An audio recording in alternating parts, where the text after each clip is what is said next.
How's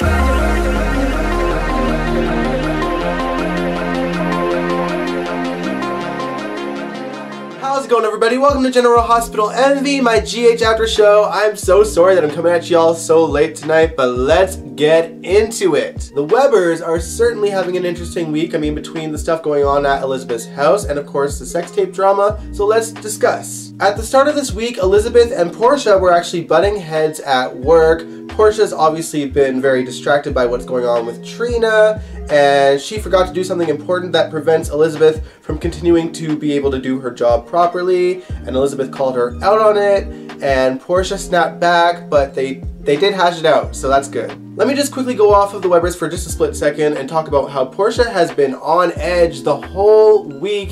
She even accused Jordan of not doing her job properly, just in spite of her because of her leftover feelings for Curtis. Obviously, we know that Jordan doesn't think that Trina did this, and she had to, in a roundabout way, kind of mention that to Portia just to ease her mind a little bit, because she is the police commissioner at the end of the day. She can't talk about an ongoing investigation, but she did speak to Trina's character and said that she is a good girl with very good morals. So hopefully that eased Portia's conscience a little bit. But back to Elizabeth. You would think that with Chase living in Elizabeth's house right now and all the security cameras being set up, that we'd be a little bit closer to figuring out what's going on in that house. But nope. One night while Elizabeth was sleeping, Aiden shows up with his Ouija board and asks Chase if he would help him use it for a school project. Chase humors him for a little bit, but then stops it short of the seance itself and sends him back to Laura's house, where of course Aiden and Jake are staying to avoid the danger. Not long after that, Chase hears a noise in the house and he goes to investigate it, and the next thing we know, he is on the floor unconscious. The next day, everyone looks at the security footage, but unfortunately the file was corrupted, because of course it was. Clearly whoever's doing this must be good with computers. Where is Spinelli when you need him? God forbid the show does anything to move this storyline along. Anyway, another thing that happened while Elizabeth was sleeping was that Cam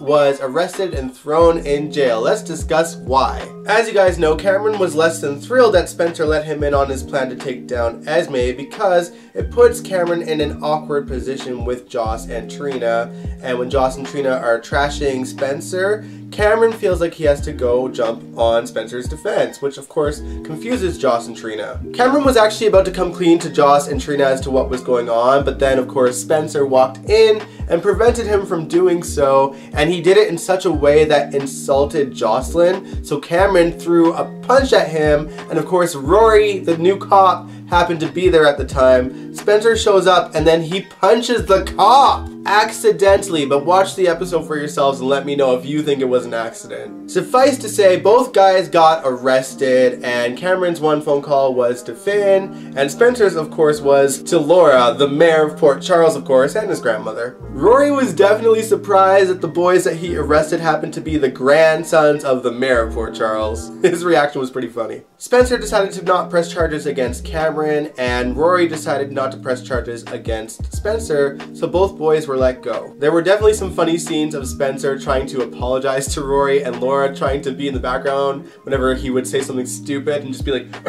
no. Like, you know, such a grandmotherly thing to do. Even a motherly thing to do. Laura's more like a mom. Laura knows that Spencer boy needs a mom figure, and obviously it's not going to be Ava anytime soon. This situation was a good reminder that Spencer could easily go back to jail because he just got out. He hasn't even done his, like, competence yet with Ava or whatever he's going to decide to do now. But obviously if Spencer goes to jail, then his plan to bring Esme down isn't going to work. And speaking of Esme, this girl, I swear to God, she is trying to make the moves on Nicholas. She like grabs his hand and like gets him to put it on her face to caress it, and he's just like being very like, what's the word I'm looking for? He's just kind of looking at her like, huh. I honestly think that Nicholas is playing her and probably has the same plan that Spencer has in trying to have Esme trust him enough to come clean about what she's done to Trina. If this father-son duo would actually just communicate with each other, they would probably be able to bring her down no problem. These Cassadine men, I swear to God, so frustrating. Moving on, the Quartermaine sans Monica officially welcomed Leo into the family. The adoption for Leo has now gone through, and Leo is officially a Quartermaine. Monica couldn't be there because she had another medical conference to go to, like she always does. I don't even know how long the list is of all the milestones Monica has missed because she had to go to a medical conference over the years. Dozens and dozens at this point. Anyway, Leo did have a bit of an episode during the celebration. Olivia and Ned wanted him to recite, I think, like a poem or something, and he got a bit scared and stormed off. And I don't know if it was because of the autism or if it was because of stage fright. Brooklyn wanted to console him. I don't even know if she succeeded. I was kind of tuning in and out at that point. She was mostly upset that Chase wasn't there, but of course Chase was in the hospital because he had a concussion, but he does show up later and, you know, brings her flowers. What a sweetheart. Maybe Chase can bring Leo out of his shell. I wonder if he'll actually do that. Britt has definitely had an interesting week this week. She had to try and convince Brad that working at GH wasn't the move because obviously she doesn't want what Selena has over her head to come out, and to keep that a secret she has to convince Brad to work for her instead. And she actually manages to convince him to do so. On top of that, Britt decides to go on a date with one of her 6 matches from that dating app, and I'm pretty convinced that Spinelli made that dating app. Here's why I think this. Spinelli and Maxie were at the Savoy, and Maxie was talking about how Britt was on a date from that dating app, and Spinelli convinced her that they should go and spy on her. I was getting classic Spixie shenanigan vibes, y'all. Now, Britt's date was supposed to be at the Port Charles Grill, but he ended up being a no-show. Drew happened to be there with an executive coach who happens to be played by Cameron Matheson's real-life wife. I think it was only just a small cameo role. I don't think it's gonna go anywhere really, but we'll see. After that, Drew actually hangs out with Britt, and the two of them catch up and get along quite well, and Maxie actually thinks that Drew was the actual date, and they're like, no. Britt talks about how the dating app was a dud, and Spinelli just jumps to the defense of the algorithms of the app. And I'm like, oh yeah, he totally made this app. It's kind of a random story for Spinelli to have, but I'm at least hoping that we get some more Spixie shenanigans out of it, because I enjoy them so much still. I caught a glimpse of the classic Maxie in those scenes, so I was excited. Alright, let's talk about Curtis and Selena. Now, as you guys know, Curtis agreed to let her use the back room of the Savoy in exchange that she brings him Marshall's witness protection records. And she goes there and tries to get them. However, there is no witness protection records for him because he was never in witness protection. But regardless, Curtis still has to pay up what he owes her. Another part of their deal entailed Selena getting her hands on Marshall's criminal records as well, and she is willing to give that to him, but only after her first game at the Savoy, and she actually follows through with it the next morning. Now, unfortunately for Curtis, Marshall was getting ready to leave town because he realized that since Drew didn't follow up on the job offer that he gave him, that it meant that Curtis and Drew obviously got what they wanted out of the situation, and of course that rubbed Marshall the wrong way, and he was ready to leave town. Both Epiphany and Trina on separate days tried to convince Marshall to stay, and Marshall was already on the docks getting ready to go when he was talking to Trina. They had actually some really sweet scenes together when she was saying goodbye to him, but Trina does go over to Curtis and lets him know that Marshall is about to leave, and so Curtis goes over to the docks with that file, and he's about to confront him on it. Hopefully this is the week that we finally learn exactly what Marshall did that was so dangerous. Speaking of dangerous, we get to see the old Sonny Corinthos come back a little bit this week. He actually got those 2 punks that tried to rob the Charlie's Pub out of jail so that he could have his own revenge on them. We see that he has one of the guys in the trunk of a car, and he mentions that he'll be by his other partner very soon.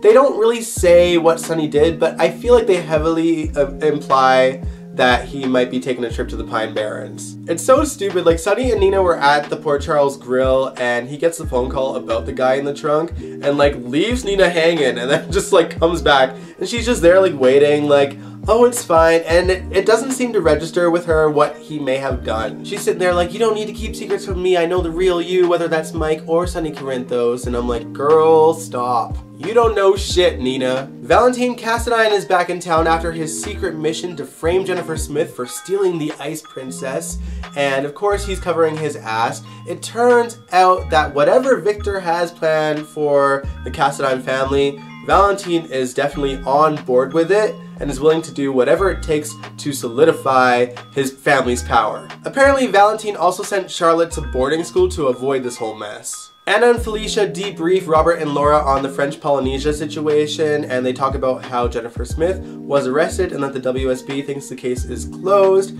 However, Laura doesn't think that Jennifer is capable of killing Luke, but she does think it's very Cassadine to frame someone in that kind of way. Robert thinks that Anna should use her relationship with Valentine to convince him to work against his father, but that's going to be kind of hard to do when he is working with his father. Something tells me this isn't going to bode well for Valentine and Anna's new flourishing relationship. Alright, finally let's talk about Harmony and the messy state that she has gotten herself into this week. As you guys know, she killed Brendan to keep him quiet about the fact that she killed his brother Neil. Sure enough, Brendan's body washes up right in front of Alexis on the pier, and of course she calls the police not knowing it was actually him yet because he's face down in the water. But when Jordan identifies him, she goes into shock to realize that it's him, and of course she says that she's seen him recently and that he was in debt and asked for money and that they didn't really get along well, and of course Alexis was like, oh shit, I probably look guilty. Girl, if you only knew. Now, I'm not exactly sure how, but at some point, apparently, Harmony managed to get her hands on Brendan's keycard for his room at the Metrocourt,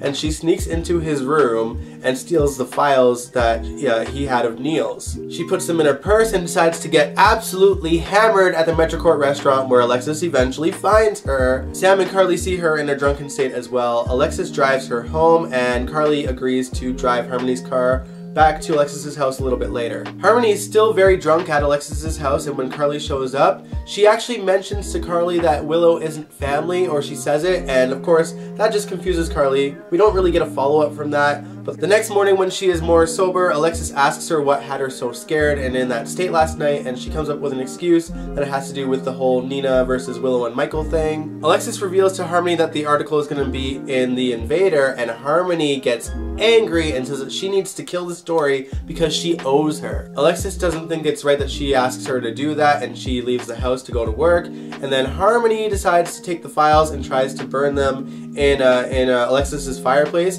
but as she was about to, Carly shows up and walks in the house and sees her about to light the matches onto those files. I don't know if Carly saw the files, but they are in clear view, so I think she's going to be a little bit suspicious. Carly is definitely going to figure out that Nina is actually Willow's mom, and I wonder what she's going to do with that information. Furthermore, I wonder if Harmony's going to try to kill Carly if she finds out the information. I'm actually really intrigued to see where they go with the story, because it's, you know, it's putting her in a corner, and I'm actually surprised that the story has gone this route because, like I've mentioned a few times, they just put Harmony on contract at the end of last year, and this was not the route that I thought that they were going to go with the character at all. And this really puts her in a corner, so it'll be interesting to see what they do with her next. She's murdered 2 people already. Mind you, look at all the things that Peter got away with for 5 whole frickin' years. We're probably stuck with her for another 10. But I'm actually okay with it though, because the actress that plays Harmony is killing the material, and you can actually feel sympathy for her. You kind of get why she's doing the things that she's doing. I think Harmony is a much more compelling character than Peter August ever was. So I don't see her as this like